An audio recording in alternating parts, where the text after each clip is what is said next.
AI voice clones are now fooling banks, bosses, and even parents.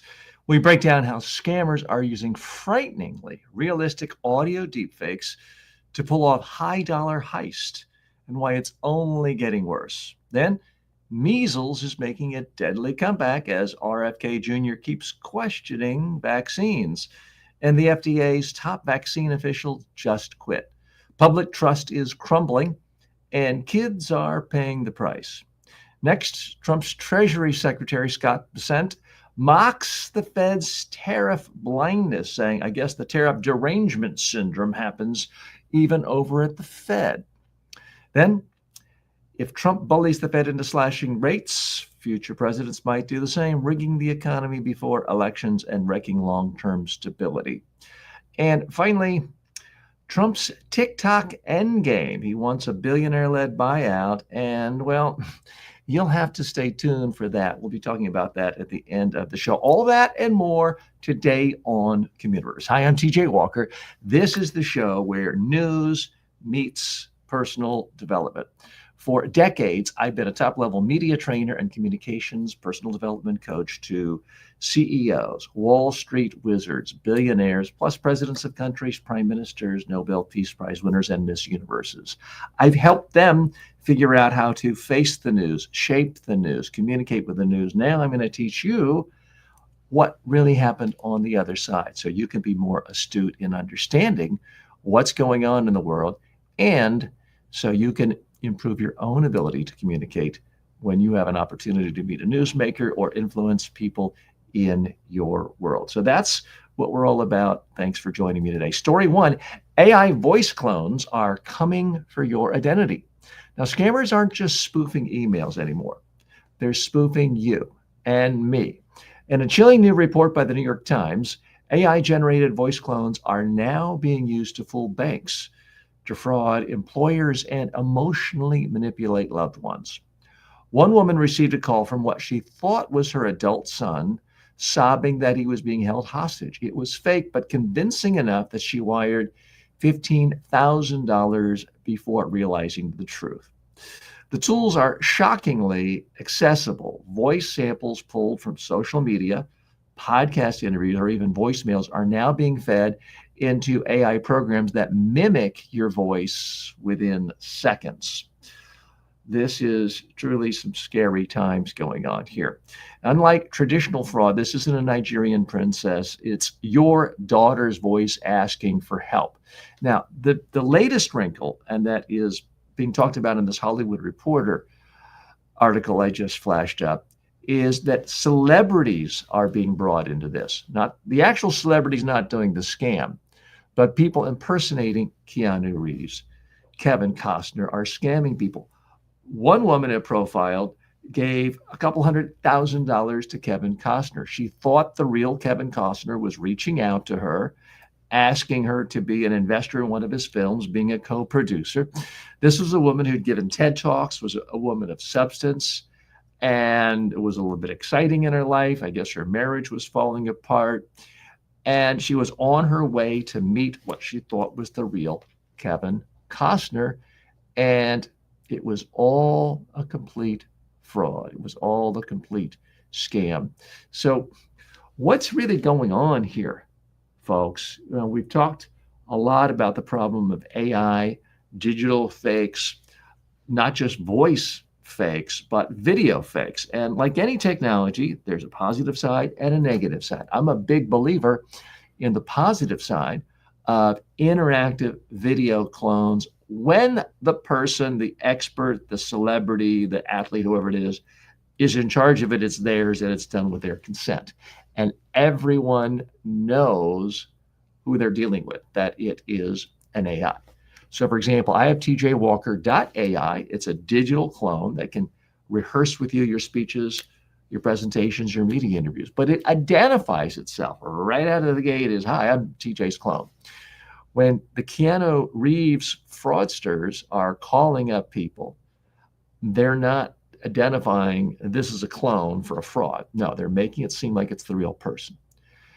Now, what we haven't seen yet, but I think we're going to see, is completely lifelike video interactive clones of celebrities. Because as much as it might be fooling to hear Kevin Costner's voice on the phone, wow, that really does sound like Kevin Costner. And he's telling you all these things. If you see someone who looks exactly like Kevin Costner and is on your screen, whether it's FaceTime or Zoom or anything else, and you're asking him questions about his career and his next movie in Yellowstone, and he's talking to you and he seems completely real and he's responsive to you and calling you by name, that's a prescription for unmitigated disaster. We're going to see, I predict, hundreds of millions, if not billions of dollars of fraud committed that way. Now, before I get all holier than thou and say everyone should be as smart as I am about technology, I've been fooled. As recently as 6 months ago, I had somebody impersonating not a well-known YouTuber or podcaster, but someone kind of in my niche who didn't have a huge audience, say, hey, we want you to be our guest. Our tech will call you to hook up so we can simulcast on each other's Facebook pages. Okay, I've done that before. Before I realized it, boom, my Facebook page had been hacked. And as recently as yesterday, my Facebook page was gone. Thankfully, it's back. But I did not do enough due diligence either. I put in trust because everything seemed to check out. Now, I get pitched on a daily basis by people saying, oh, Joe Rogan would be happy to have you on his podcast and he's going to pay you $5,000. Well, I know that's a scam. And if you get any pitches like that, please just hit delete. But this was a podcaster I'd never heard of, similar niche. So we all checked out. So it's a warning to you and to me. We all have to be a lot more vigilant when it comes to who we give access to, certainly before we send any money to anyone. Because I hate to say it, the ultimate sort of Black Mirror reality is not just a voice fake. It's not just a picture fake. It's not just a video interactive fake. At some point, we could see full-fledged robots that are actually walking and talking and looking like, and I guess they could get temperature on the fake skin to seem like a human. And then who knows what is going to happen. But we're going to keep you updated on these issues of deep fakes. I'm a huge, huge believer in the positive aspects of AI, but I'm not simply an AI optimist who says, oh, it's going to solve all the problems and alleviate all poverty, hunger, misery. No, it could kill us. I'm not necessarily an AI doomer, but it could go either way. Anyone who tells you they know with absolute certainty the ultimate impact on artificial intelligence in our society, I think you should be highly, highly skeptical of them. I don't think they really know what they're talking about because no one can really predict the future. That's what's fascinating about the future. No one really knows the complete future. So we have to monitor it every day. I do think we need more regulation. And thankfully, one of the things that did come out of recent legislation, I won't refer to it by its silly name, but recent legislation coming out of Washington, D.C., attempted to say that no state could regulate artificial intelligence for the next 10 years. Well, that just struck too many U.S. senators as bizarre. Fortunately, that was stripped out. So we don't see that anymore, thankfully. There is going to be need for regulation. Europe is regulating artificial intelligence. It can be done. Anyone who tells you, oh, you completely stifle innovation if there's any regulation doesn't know the history of every other innovative industry. We've had a nuclear industry. It's been heavily regulated.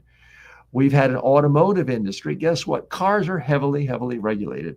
Highways are heavily, heavily regulated. So the idea that no industry can ever thrive without a lot of regulation is complete and utter nonsense, although that message has worked for a lot of people on the internet and for decades kept internet sales from being taxed. So sometimes that argument is persuasive. You're watching The Communiverse with TJ Walker. Thanks so much for joining me today. In this show, what we try to do is look at top business, technology, and culture news, decode it through the lens of communication in order to boost your personal development and make you more successful. That's what the show is all about. Let's now switch over to story two. This is about measles. RFK Jr. doubts vaccines, measles soars, and the FDA collapses, or at least appears to be collapsing to a lot of people. Measles is back, and not by accident. More Americans have caught the disease in 2025 than in any year since it was kind of eliminated in 2000. According to the New York Times, 1,288 confirmed cases have spread across 38 states, with 92% of those infected unvaccinated or vaccine unknown. Completely preventable. And now the U.S. is on the verge of losing its measles elimination status. Public health, that's right, we're kind of like a third world or developing nation, I guess is the proper way of using the term these days. Public health experts are pointing squarely at one cause: the collapse of trust in vaccines, fueled by the new health secretary, Robert F. Kennedy Jr. According to the Times, Kennedy has downplayed the outbreak, fired CDC vaccine advisors, and gutted the FDA, replacing science-based regulators with political loyalists and alternative medicine ideologues. The result? A dismantled FDA, surging preventable disease, and a government that now questions proven vaccines while pushing untested stem cells and things like raw milk. Kennedy calls this radical transparency, but a former FDA commissioner, Robert Califf, put it, the FDA, as we've known it, is finished. Okay, let's unpack this story a little bit more. Vaccines have been getting bad PR the last 5 years. Let's go back in history and put this in some perspective. Vaccines are among the top drivers of human longevity, adding 10 to 30 years of additional life expectancy in developed nations. Let's go back in time. In the year 1900, which is a year after my own grandmother was died, we're not talking about caveman days. In the year after my grandmother was born, the average life expectancy in the United States was 47 years. Now, 47 today, to me, it seems like a child. I mean, that was a long time ago in my own past. Today, the average U.S. life expectancy is 76, which is shamefully a lot lower than a lot of countries in Europe and in Asia. But that's a 30-year bump up, largely because of vaccines. It's not because people are drinking more raw milk. It's not because people are taking more supplements. Okay, measles vaccine alone cut global deaths from over 2 million a year in 1980 to under 100,000 per year pre-COVID. That's a substantial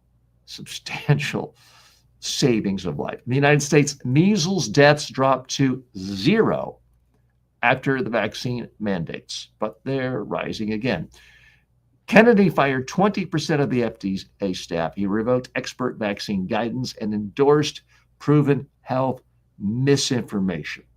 He has replaced career scientists with vaccine skeptics and conspiracy theorists, and let's just be blunt, with a bunch of kooks. So what does this mean to you and me? What it really means is, if you want to be a healthy person, and part of the premise of this show is you want to be successful. You want to live a long, happy, fruitful life, a productive life. I'm not saying you got to become a billionaire, but you want the wealth that you want to live the life you want. You want the health you want. You can't do that if you fall for every con artist out there pushing a bunch of garbage. And unfortunately, that's what is reality when it comes to anything science related these days. We live in a world where AI and the algorithms on all social media reward engagement. The easiest way to get engagement is to say the elites, the establishment don't want you to know this, but they're secretly killing you by doing this. And, if I really put my mind to it, I could probably convince half the world not to brush their teeth anymore, because I could just come up with a whole social media campaign. The elites don't want you to know this, but brushing your teeth is killing you. I mean, that kind of nonsense, if you package it the right way, ladle on the conspiracy theories. Say the former head of the FDA and the CDC secretly are plotting to get you to brush your teeth, and it's all been a scam. I could probably convince half the world to throw their toothbrush away. Well, obviously, that would be pretty stupid. I hope you would agree. But equally stupid is this idea that vaccines are bad, that vaccines cause all sorts of health problems, and that vaccines are causing ADHD and autism. Again, there is no clinical evidence. There is no testing evidence. There is no research saying that vaccines cause any of these problems of autism, ADHD, other things. There have been some tests that the preliminary evidence suggested that, and then they went back and looked at it. It wasn't true. So that's really the problem. And what I want you to do is to be skeptical. I want you to be skeptical of me, but I also want you to be skeptical of the loudest voices you're seeing in your own Facebook feed, your own Google algorithm, your own news feeds, the sites you go to, because they want you to watch more. They want you to spend more time, because that's how media companies make money. Now, there's nothing inherently wrong with that. That's not a conspiracy. That's a business model. Hey, I want you to spend more time on the TJ Walker channel and the Communiverse show and all my social media platforms. But unfortunately, the smartest minds in the world are all now working feverishly overtime. I won't say conspiring, but they're working together, trying to figure out how they can push your buttons to get you angrier and angrier so that you can retweet and put nasty comments and tell someone you were owned, all of this. And the easiest way to do that is not by telling the truth. The easiest way to do that is by telling lies, especially lies about how the so-called establishment is trying to ruin your life. Now, there are plenty of times when the establishment does bad things. I would argue the establishment for big food in this country, the agribusinesses, the food processors, the junk food makers, the candy makers, have, as a group, publicly, legally conspired in a way to make the average diet of an American complete garbage. And that's why most people are overweight or obese or have diabetes or all three. So it's not that the establishment always does the right thing. But if you're going to blame the establishment for when things go wrong, you need to give the establishment credit for when things go right. Having an average life expectancy of going from 46 to 76, almost doubling, that's an accomplishment. That's a good thing. Nobody really wants to go back to the days when you're 46, okay, you've had your time to kick the bucket. Nobody really wants to go back to that.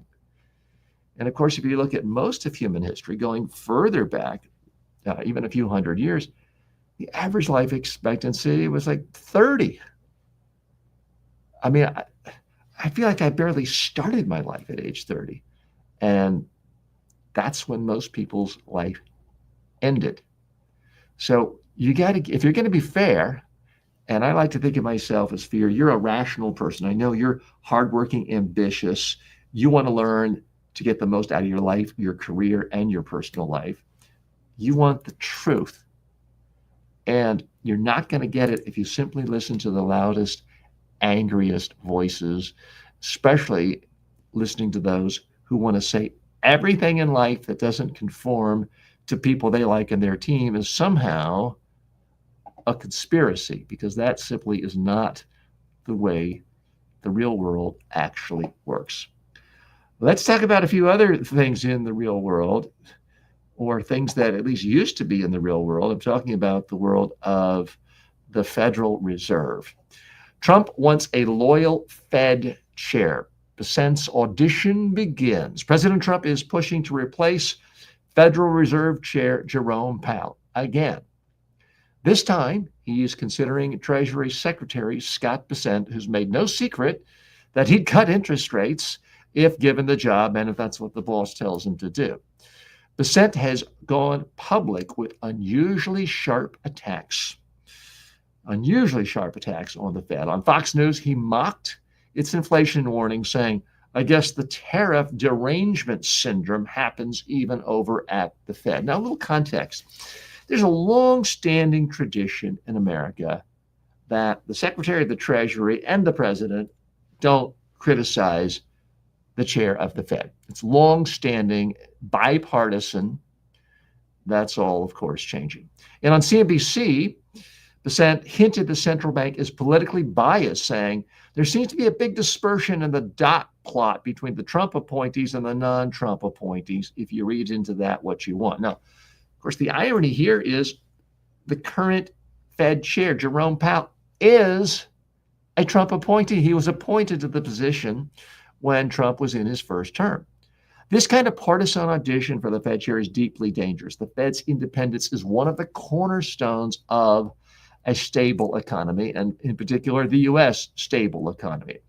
Undermining it to win favor with the president could destroy market trust, politicize monetary policy, and trigger inflation or worse. As one strategist put it, if the criteria is loyalty, then anybody who comes in is going to have that stain.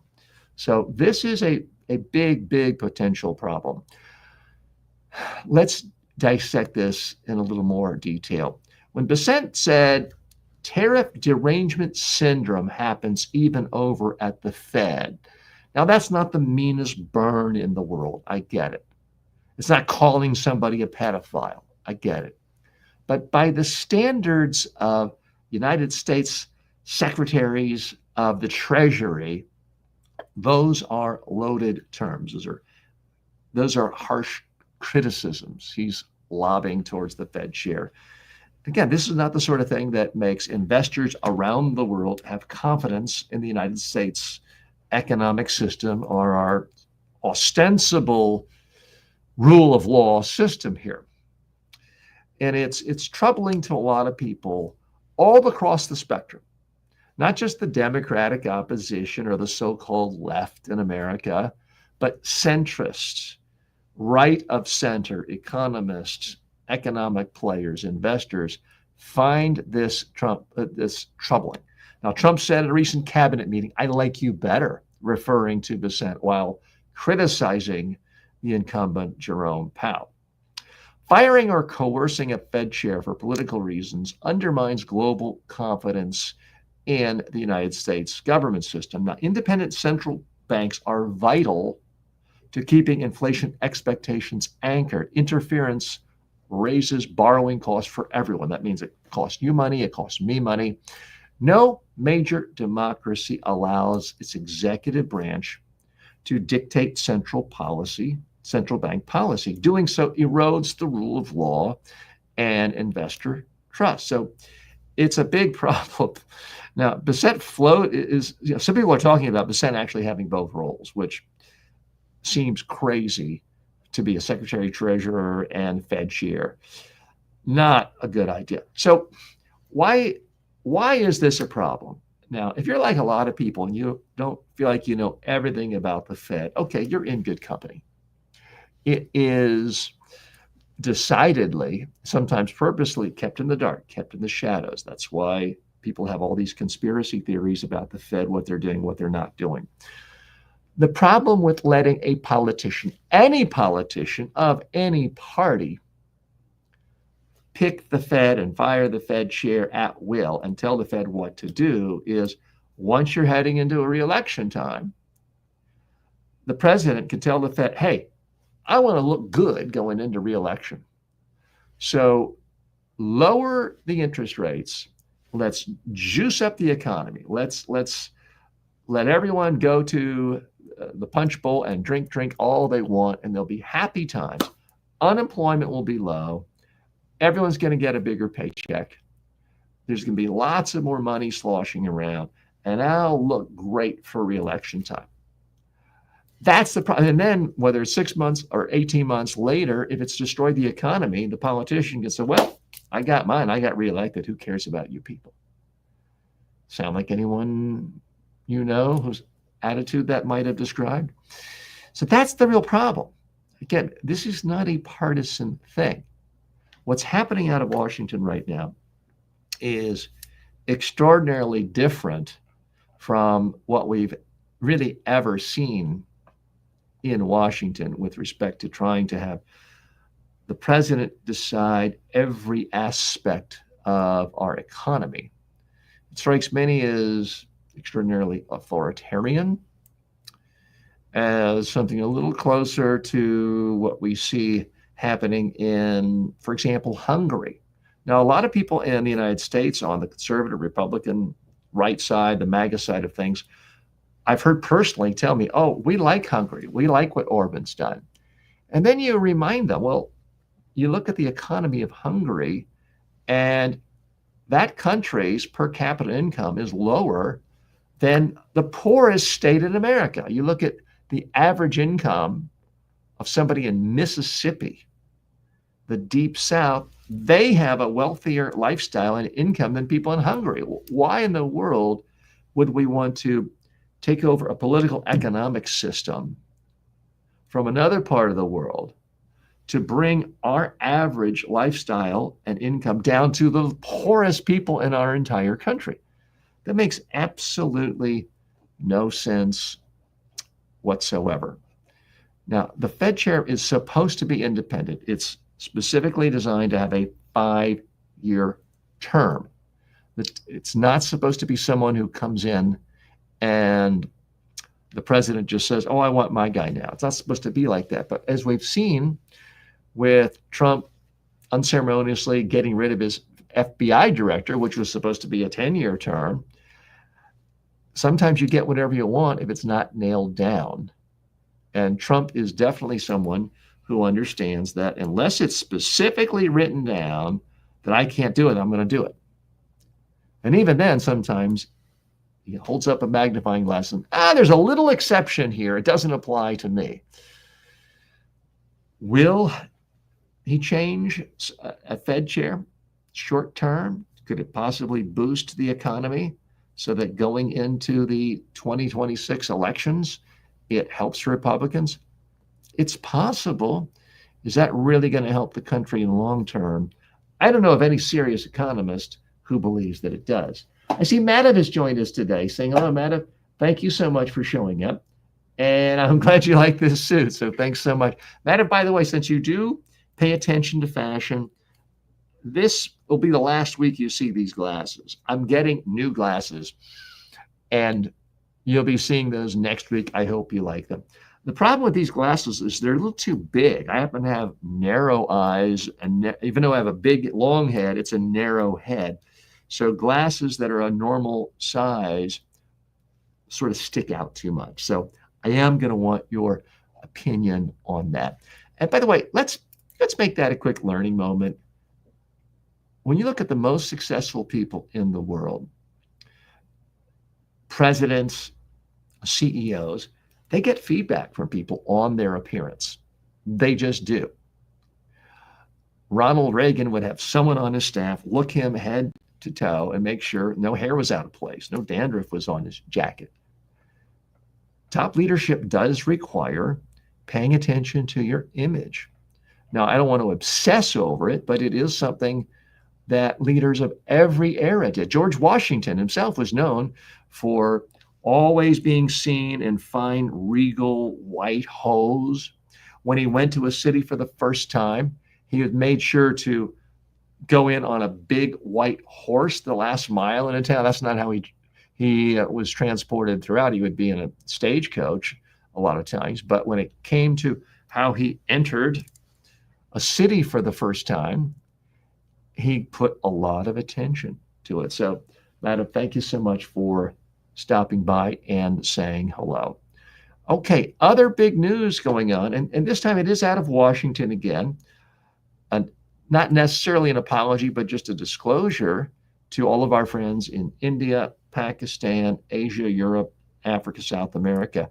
I do try to cover stories that have a universal appeal, and I do try to pull stories from around the world.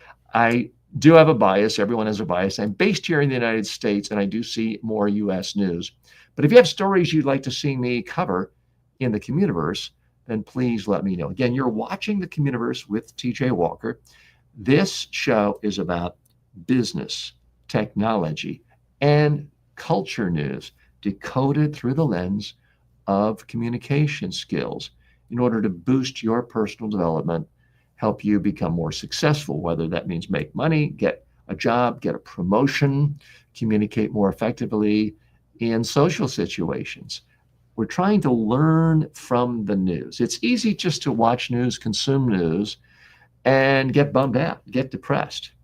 I want you to learn about news and figure out how to get better yourself, how to improve from that.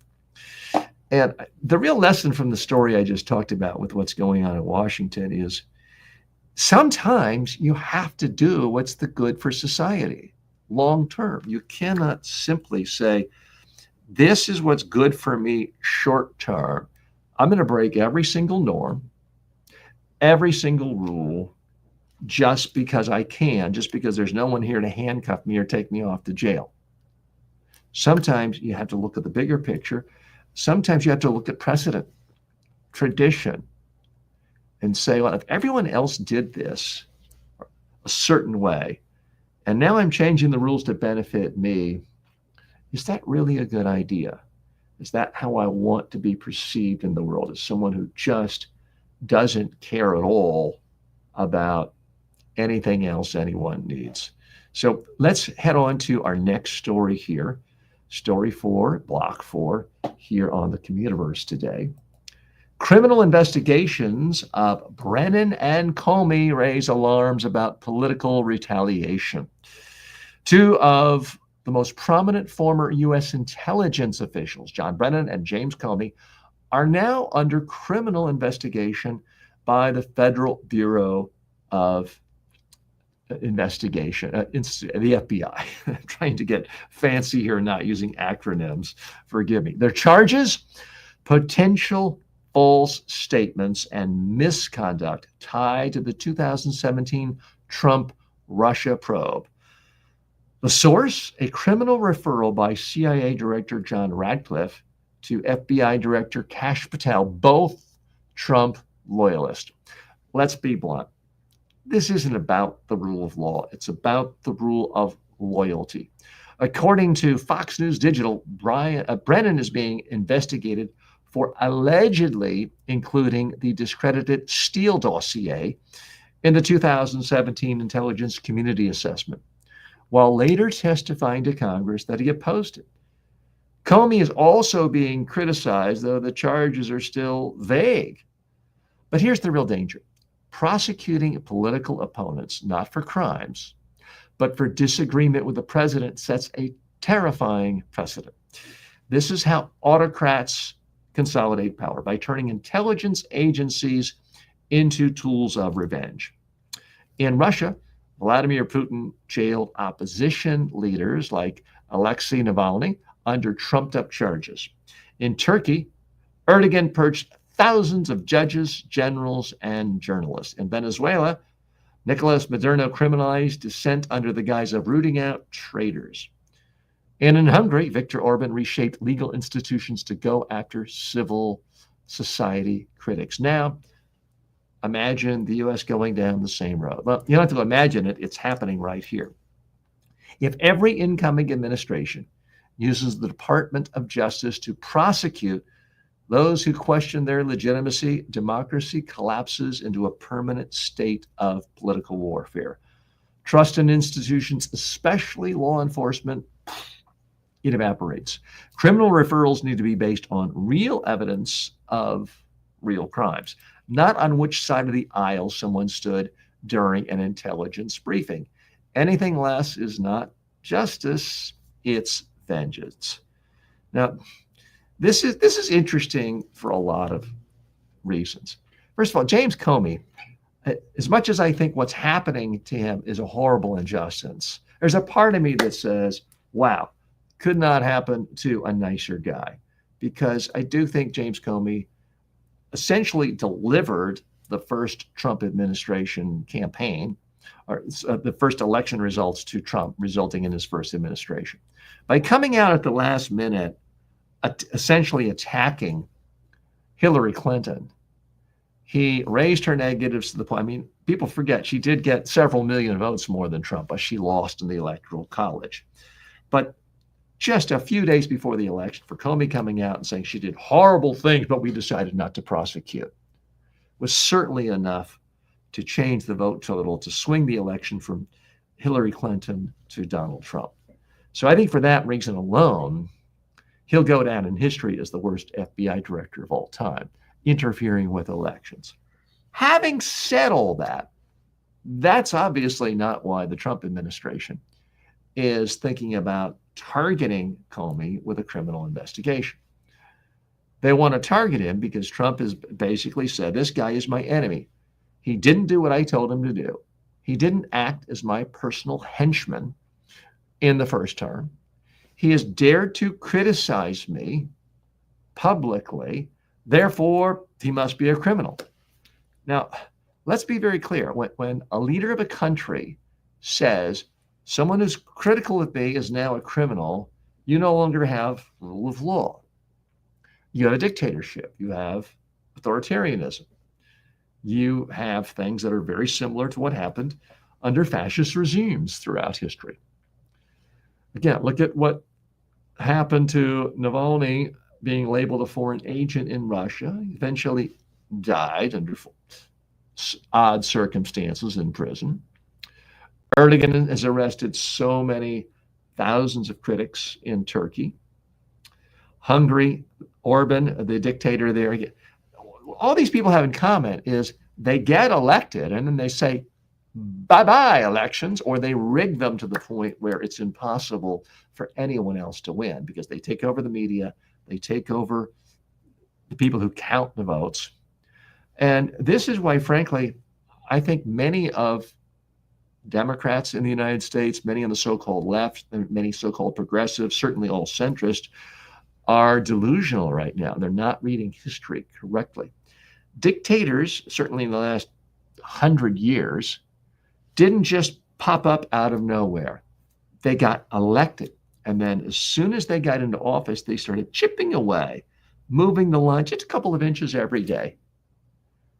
You didn't just wake up one day and have death camps in Germany in the 1930s. It happened after about a decade.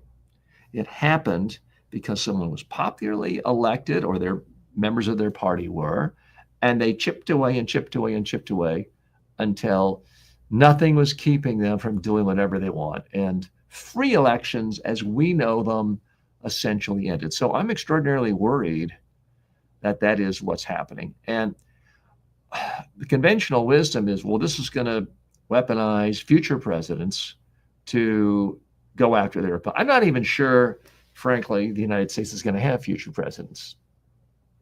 If we continue down the road as we've gone for just the last 5 months, it certainly looks like we are sliding pretty quickly into pure authoritarianism. And any election we have will be about as meaningful as the elections they have in Russia.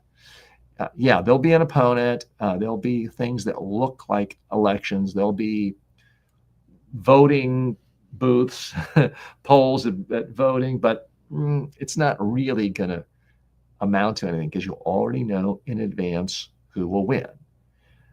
The winner will have the name Trump in it. Maybe Trump Jr., maybe Trump / something else because it's a daughter, but you'll know in advance. And this does lead me to my next story here. And I'm going to go out on a limb here. You're going to say, your initial reaction is going to be, well, TJ, this is crazy. And I want you to bear with me. Hear me out with what I have to say. As you may have heard, TikTok has been in the news because Last year, the United States Congress passed a law saying TikTok must sell to a United States owner.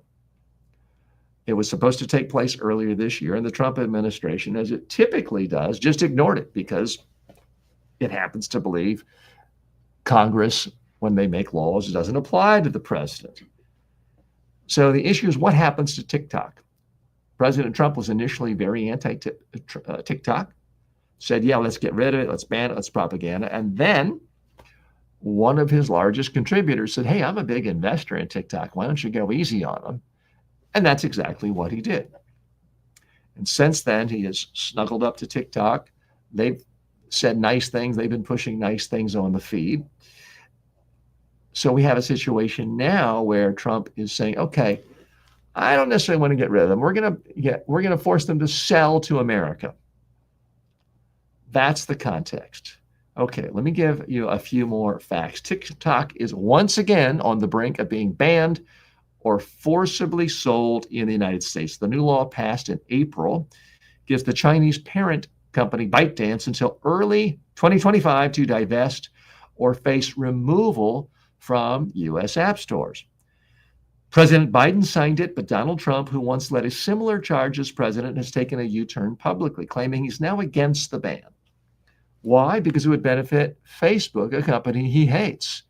But behind the scenes, things are getting strange again. Trump insiders are reportedly floating a U.S.-based buyout coalition of billionaire allies of Trump's, with names like Steve Wynn, Peter Thiel, and maybe even, if they patch things back up and get their love affair going again, Elon Musk. Now, the chatter's early, but it's real. And if you think this is about national security, think again. Here's the prediction nobody else is making, but you heard it right here first on the Communiverse. Donald Trump will try to orchestrate a U.S. buyout of TikTok and demand a majority stake for himself without putting in a single dollar of his own money. Sounds crazy? Hear me out. Let's review the pattern. This is a man who tried to personally claim a finder's fee for any sale of TikTok during his first term, publicly stating that the Treasury should get a very large percentage of the sale. Well, that's the Treasury, but I'm talking about he's going to put it in his own pocket. He charged top dollar rent at Trump properties to his own campaign donors and Secret Service. He's used to cashing in. He's funded millions of dollars into his own business during his presidency. Mar-a-Lago became the Republican hangout. He's pressured foreign governments, including Ukraine, to dig up dirt on his political opponents. He created a Truth Social, not as a speech platform, but as a direct money funnel from SPAC investors, with the Trump organization holding massive upside despite him putting no actual infrastructure into the company. And don't even get me started about the Trump perfume using the office of the White House prestige to sell stuff like that. His phones, his various cryptocurrency scams, the memes.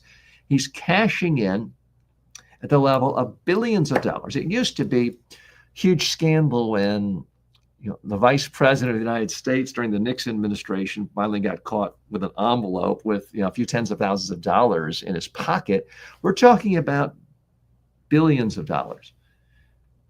Now Trump's talking about, as we mentioned in the previous segment, putting in his own personal Fed chair to give him what he wants. Loyalty only cabinet appointments. The number one criteria is you've got to support me regardless. So the Overton window is shifting on what is permissible. To even talk about this as a Hollywood screenwriter 10 years ago, even 6 months ago, frankly, that a president of the United States would try to enrich himself with billions of dollars by using the power of the government to force a foreign government to sell a company to a bunch of investors where he gets majority ownership. That would be seen as so over the top. I would be kicked out of any Hollywood movie 6 months, or any Hollywood production studio meeting room 6 months ago. Now, I think you have to take it very, very seriously, because Trump has shown that he is a good student at some level, whether it's intuitive or not, of how autocrats, how tyrants, how dictators slowly inch along the way. They don't just grab everything at once. They don't start death camps at once, although Alligator Alley has been started as a form of concentration camp only 100 or so miles of where I sit today in South Florida. They don't just brazenly say, everyone, all the taxpayers have to send me $1 billion. They just slowly change the rules, erode things, corrode things. And before you realize it, I just realized I've completely forgotten about the fact of Trump essentially soliciting a bribe from the Qataris, getting a $400 million plane for him and his library use when he leaves.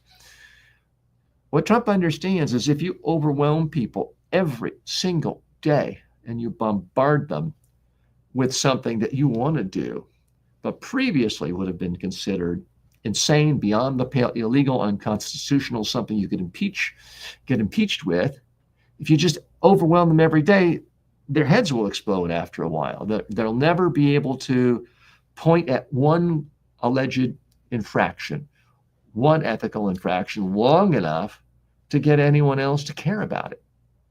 And that is the brilliance, if you want to call it a brilliance, evil genius, if you want to call it that, of what Trump is doing by coming up with essentially a new scam, a new cryptocurrency, a new meme, some new deal every day. The critics never gain traction for any one thing, and he gets away with it. Now, he can get away with it right now because he controls the United States House of Representatives, the United States Senate, the U.S. Supreme Court, all of the administrative state, many in the media. So he's able to get away with what he wants right now. He's essentially unaccountable. What does this really mean for you and me? I want you to not lose perspective.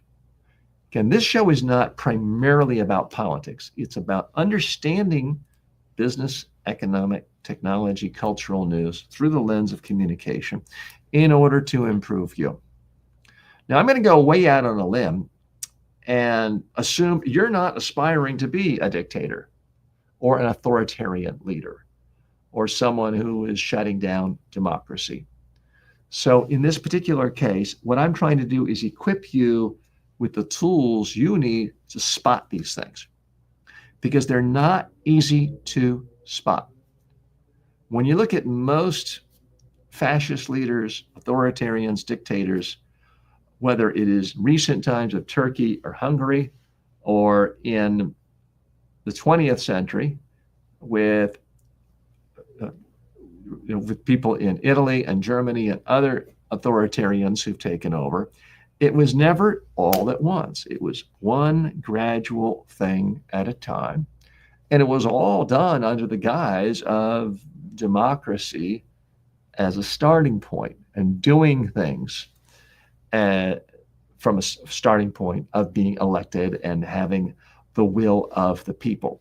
So back to my original prediction. Let me be very specific here.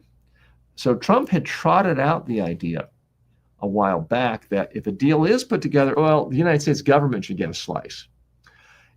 He now has said so many times he is the government. What he does, he speaks the will of the people. Now, this is what all dictators, this is what kings do. This is what people who believe in the divine providence establishing kings and rulers and potentates. That's what they believe in. And Trump has said on numerous occasions that is essentially his belief, that he now embodies America. So he is the government is Trump. So I don't think we're that far away from him simply saying, okay, I put together a deal and we're going to value, these are not the accurate valuation, but we're going to value TikTok at $100 billion. And I'm going to get Mark Andreessen and Peter Thiel and let's say Jeff Bezos. Let's get him in on the mix. They're each going to put in $33.3 billion. And we're going to divvy this up the following way. I, Donald Trump, will get 51%, and the others will get the rest. But they're putting in all the money. Doesn't matter. But you're the president. You're acting on the part of the United States people. What's best for the people doesn't matter. Let me ask you, who's going to stand up to them? Is the House going to start impeachment proceedings for this, for what is clearly corruption? No, they're not. If they did, is the United States Senate going to convict him? No, they're not. Let's not forget, a broken clock is right twice a day. Donald Trump does occasionally tell the truth. And he said during his first campaign, he said, my supporters are so devoted, I could shoot someone and kill them in broad daylight on Fifth Avenue. I wouldn't lose a single vote. I think it's the most honest thing he's ever said, and I think it's accurate.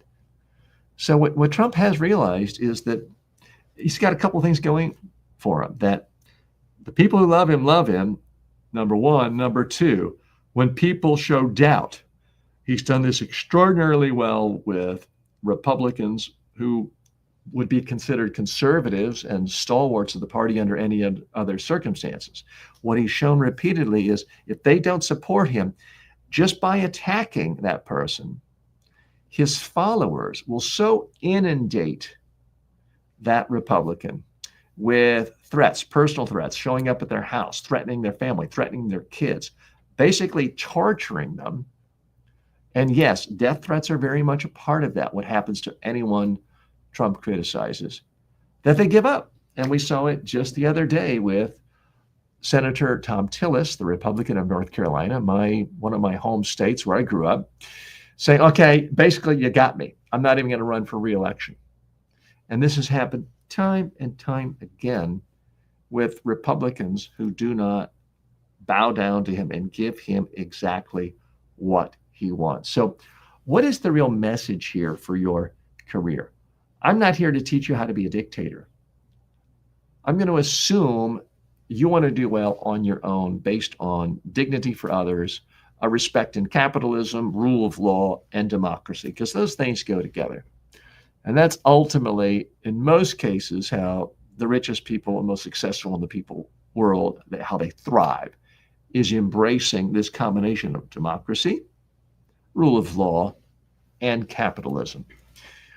But I think it's important to realize that not everyone agrees with that, and you've got to analyze exactly what people are saying. And don't be swayed just because maybe all of your friends or everyone at the country club, says, oh, well, that's a good guy, and the other people are so awful. Well, are the other people really so awful? Or have you simply been brainwashed because of a media messaging machine? Now, I'm not here to brainwash you. I'm here to give you my perspective. You're going to have to filter in with everyone else's perspective too.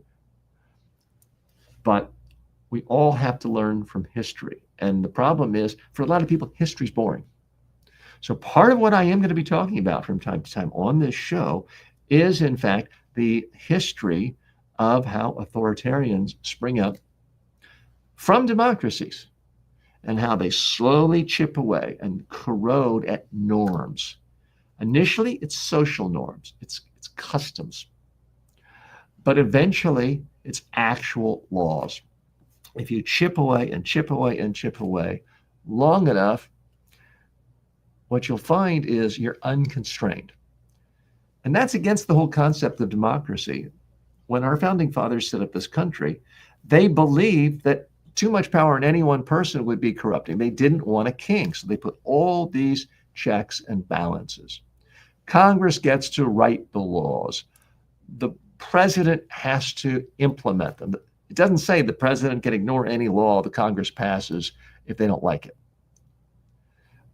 But unfortunately, there's no system in place that if a president ignores what Congress says, but Congress doesn't have enough backbone or they're too afraid of nasty tweets, they cower away and they're too afraid of being primaried and they can't win re-election, so they let the president do whatever they want. The founding fathers didn't plan for every contingency like Twitter and X and TV talk show host and and reality TV show hosts who were so good at getting people angry and attention that they could use fear to mobilize an entire political party. They didn't envision that. And that is where we are today. I'm TJ Walker. This is Communiverse. I hope you've had some fun with me today. I hope you've learned some things that can not only enlighten you, but benefit you personally. My final message to you is don't just be a consumer of ideas and content, be a creator yourself. I'm certainly happy you're watching me and reading other news sources, but put your perspective out there. Because unfortunately, we live in a modern social media world where the angriest people, often the least intelligent people, are the ones screaming the loudest, and it crowds out sane, rational people like you and me. So please speak out. You don't have to do an hour-long daily podcast, YouTube show like this, but do something where you're trying to make the world a little better place, not just by attacking, but by enlightening people of what you do and how the world can be a better place. Thanks so much. See you next time. See you tomorrow. In fact, this is so much fun.